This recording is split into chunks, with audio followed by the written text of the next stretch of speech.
What if I told you the very thing you chase in the name of pleasure might be the silent assassin of your soul? In a world where love has been traded for convenience and connection has been reduced to a swipe, have you ever paused to wonder why you feel so empty afterward? Why your body might be satisfied but your spirit feels hollow?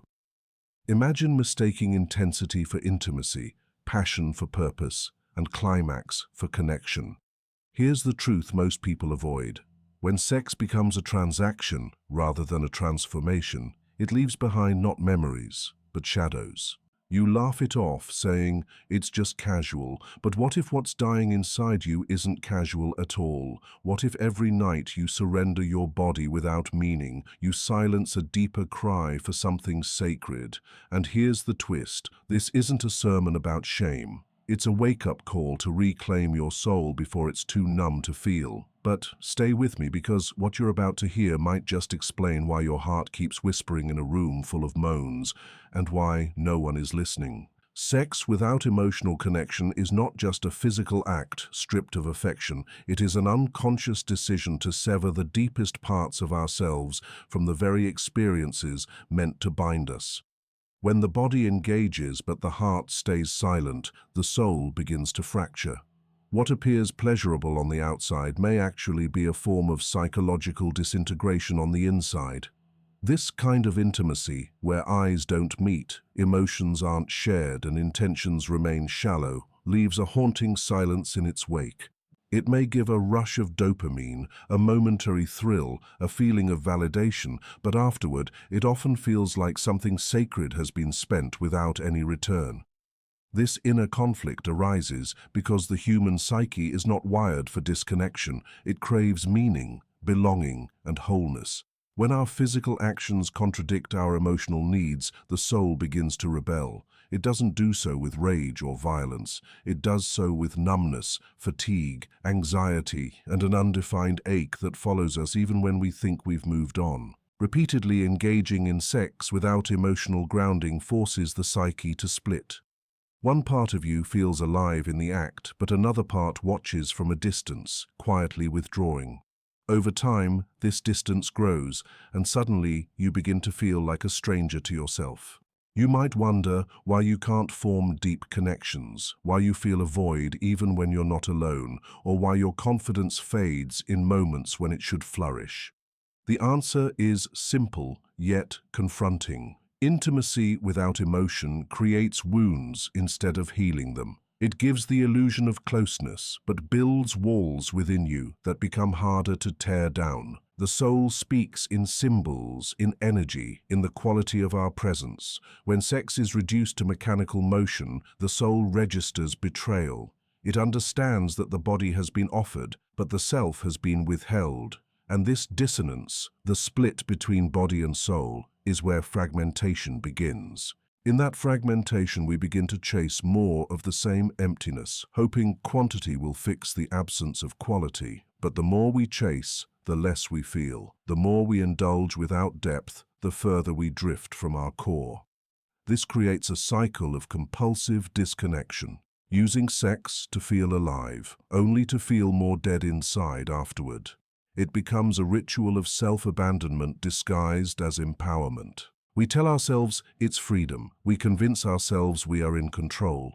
But what kind of freedom leaves us with regret? What kind of control results in a constant need for validation from bodies we don't even truly know? In trying to dominate the experience, we often end up dominated by it, and while the world cheers us on for being unattached or emotionally unavailable, our inner world begins to deteriorate. Relationships become transactional, affection becomes currency, and the soul, so used to whispering, starts to scream.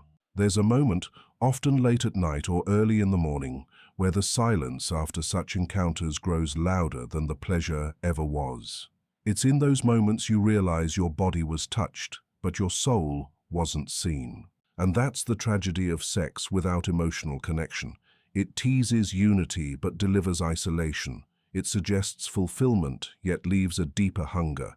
You're left asking questions you can't articulate. Questions like, why do I feel more alone now? Or, why did something that felt so close leave me feeling even more distant? These questions don't go away. They echo in the spaces where love should have taken root. The unconscious doesn't forget.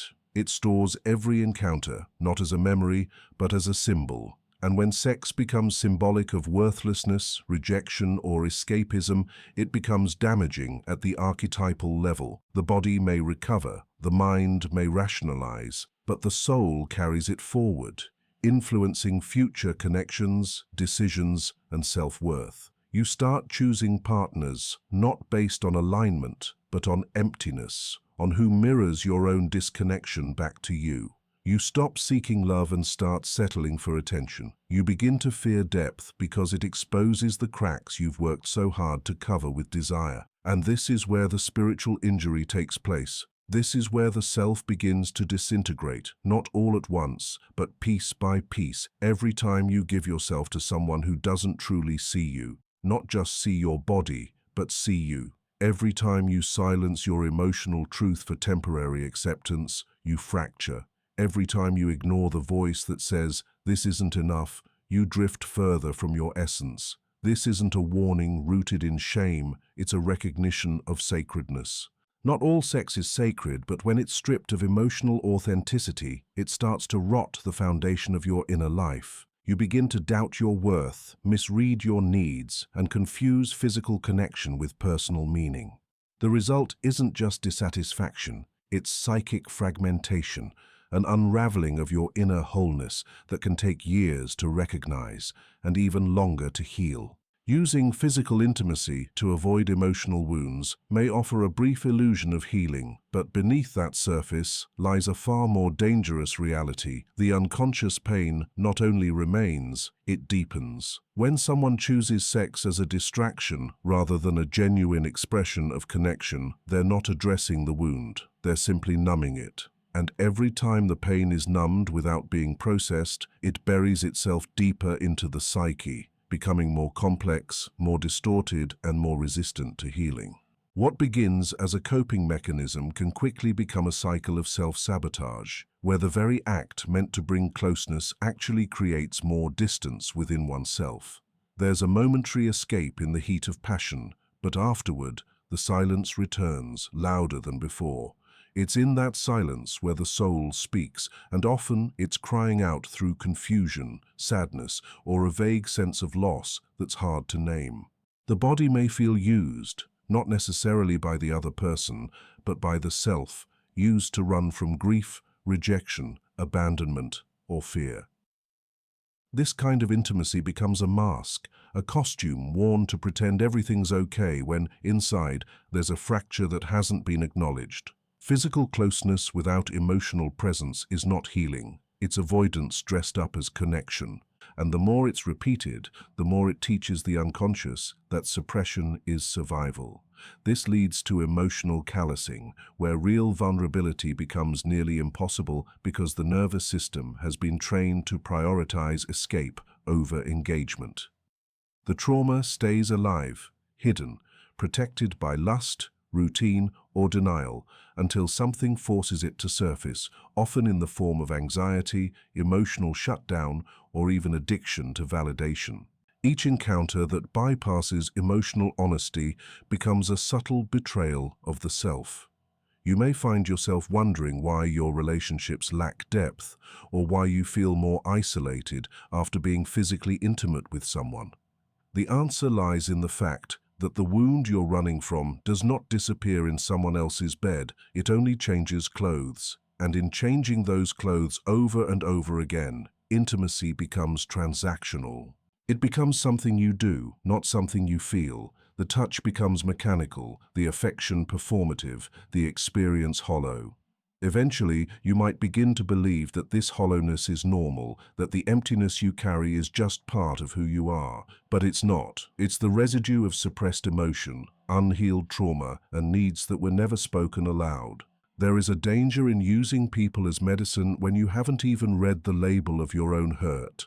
Just because someone makes you forget your pain for a night doesn't mean they're good for your soul. In fact, they may be unintentionally reinforcing your avoidance. And it's not about blaming them, it's about realizing that healing cannot come from escape. When your body becomes the battlefield for your emotions, the damage becomes internal, invisible, and easy to dismiss. It doesn't show up in scars, it shows up in confusion, in trust issues, in an inability to rest in someone's presence without needing them to distract you. The deeper the wound, the more seductive the distraction, but every distraction has a cost. At first, the cost is just discomfort, maybe a sense of regret or unease, but over time it becomes existential. You start losing your sense of emotional truth. You may even forget what genuine intimacy feels like because the template in your nervous system has been overwritten with scripts of survival. Sex becomes less about expression and more about sedation. You use it to drown out the voice that says, "I need to be seen," or "I'm not okay," or "I'm still hurting." But that voice doesn't vanish, it only grows quieter until one day it erupts, often when triggered by someone who dares to offer real connection. And because you're not used to it, it feels overwhelming, terrifying, even threatening. You push them away, not because they're wrong for you, but because they challenge the emotional walls that have kept your pain hidden. The unconscious mind keeps a perfect record of what the conscious mind refuses to feel. That's why some people cry after sex, or feel empty after pleasure, or suddenly experience waves of sadness without understanding where it came from. These aren't random moments, they're echoes. Echoes of wounds never spoken, never validated, never held. And when physical intimacy is used to distract from these wounds, the body begins to carry the emotional weight that the heart cannot hold. Tension, fatigue, emotional burnout. These are the symptoms of a soul carrying pain that has been ignored too long.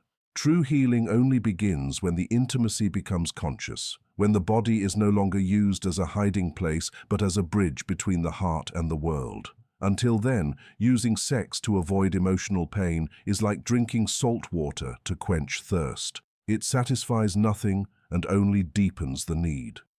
The fantasy of closeness cannot replace the safety of being seen, and being touched without being understood only intensifies the loneliness that drove you there in the first place. Pleasure becomes destructive when it replaces purpose and soul integration because it begins to serve as a mask for inner emptiness rather than a reflection of wholeness. In its purest form, pleasure is a natural response to life, a celebration of being alive, an echo of joy that emerges when we are aligned with our values, emotions, and spiritual essence.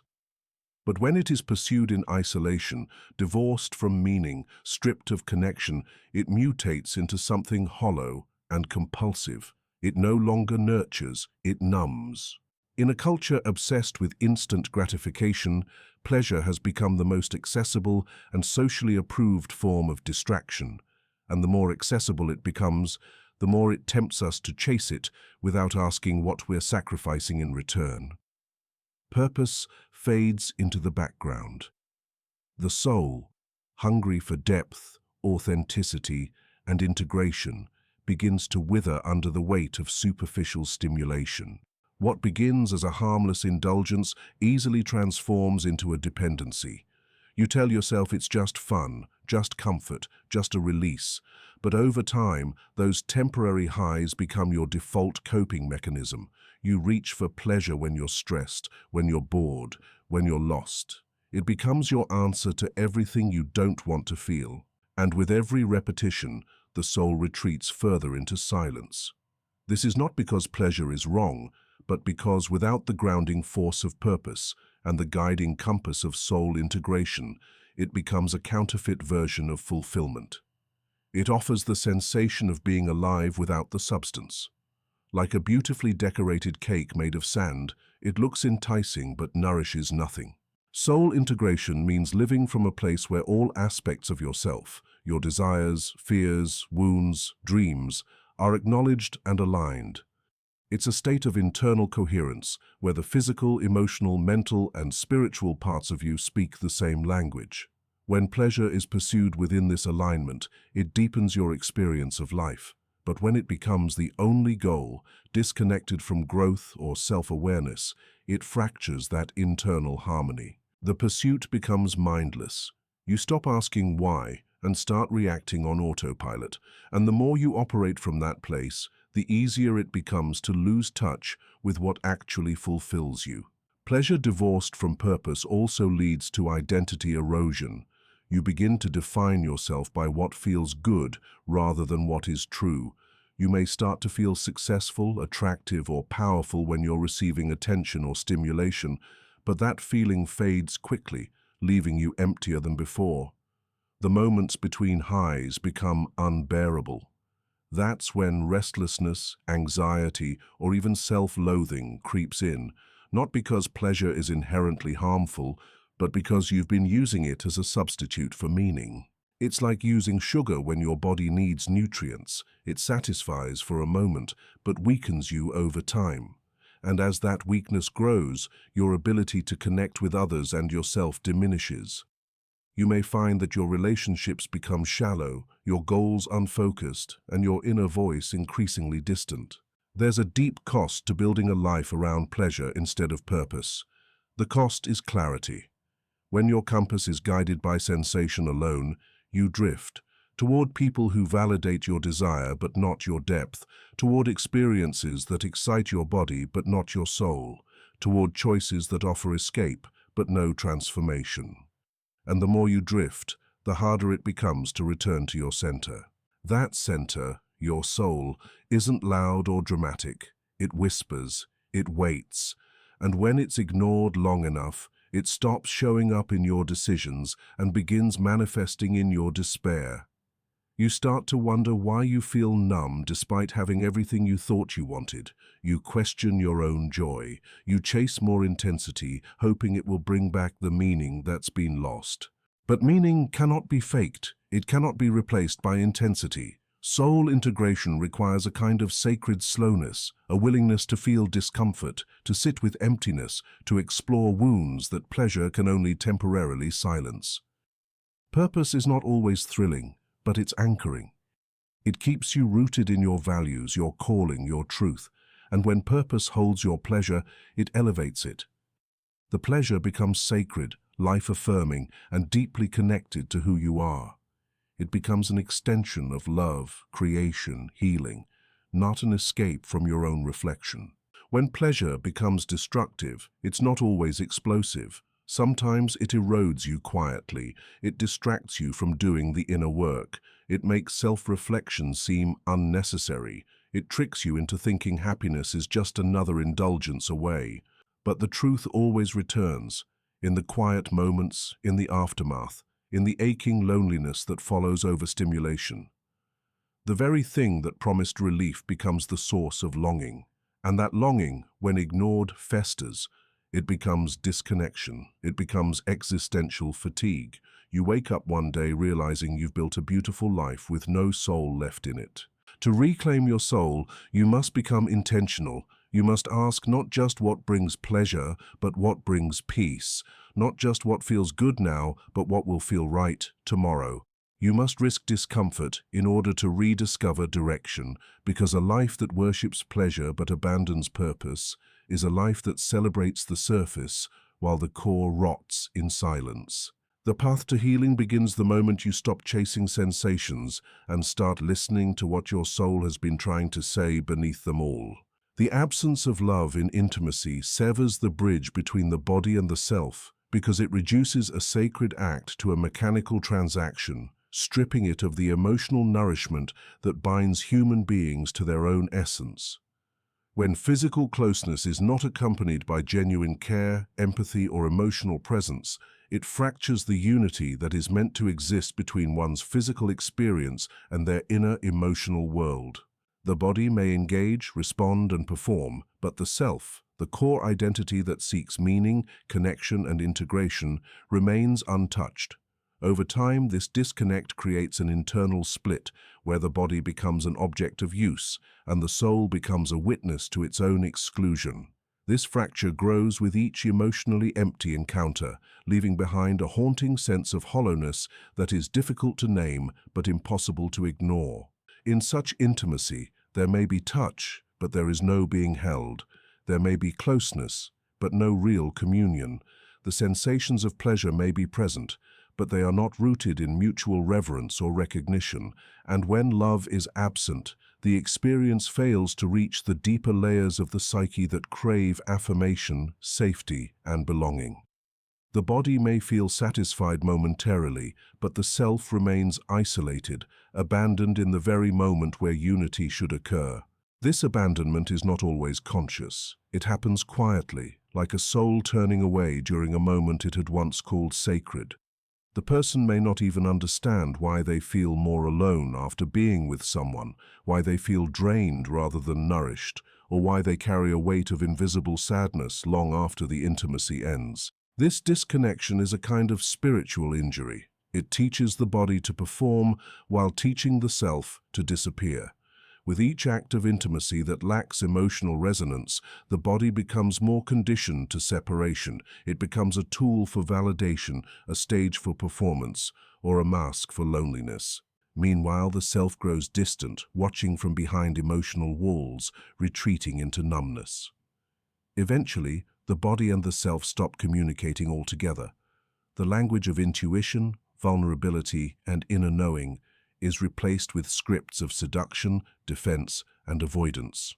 The person may become more sexually active, yet less emotionally alive, more pursued, yet less seen, more touched, yet less known. In time, this pattern begins to rewrite the internal map of what intimacy means. It teaches the mind that closeness is dangerous, unreliable, or meaningless. It teaches the heart that connection is temporary and unsafe, and it teaches the soul that it is alone, even in the presence of another. These teachings are not logical, they are experiential. They enter through the back door of the unconscious and lodge themselves in the body as memory, tension, or silent grief. The body becomes a battleground of contradictions, seeking affection while fearing exposure, craving touch while resisting surrender. And the self, caught in this war, becomes silent, confused, and fragmented. When love is missing, intimacy can become a reenactment of old wounds rather than a space of healing.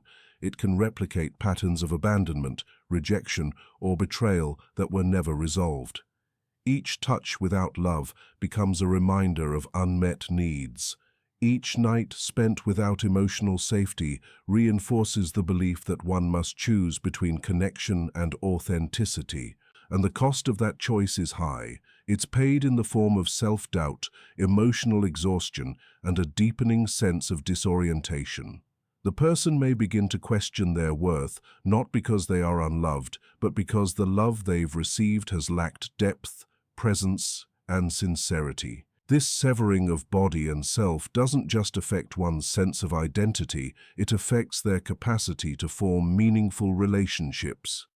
When the body is used as a tool for connection without involving the self, it becomes increasingly difficult to trust others, to open up, or to recognize when something is truly safe. Intimacy becomes either a performance or a transaction. Vulnerability becomes a risk, not a gift.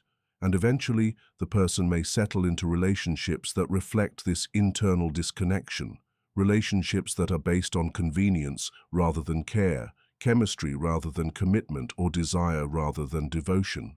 But the soul does not forget its own longing. It continues to whisper through the loneliness, the discomfort, the silent ache that follows superficial encounters. It sends signals through dreams, through sudden emotions, through the quiet discomfort that arises in moments of stillness. It waits patiently for the body to return, not just physically, but fully, to come back with presence, with honesty, with love. And until that return happens, the bridge remains broken. The person may go through the motions of life, of love, of pleasure, but the integration, the sense of being whole, embodied, and alive, remains elusive. The body without love is a house without warmth. It may still stand, function, and host others, but it doesn't feel like home. And when intimacy lacks love, it doesn't anchor you, it scatters you. It takes from the body and gives nothing to the self.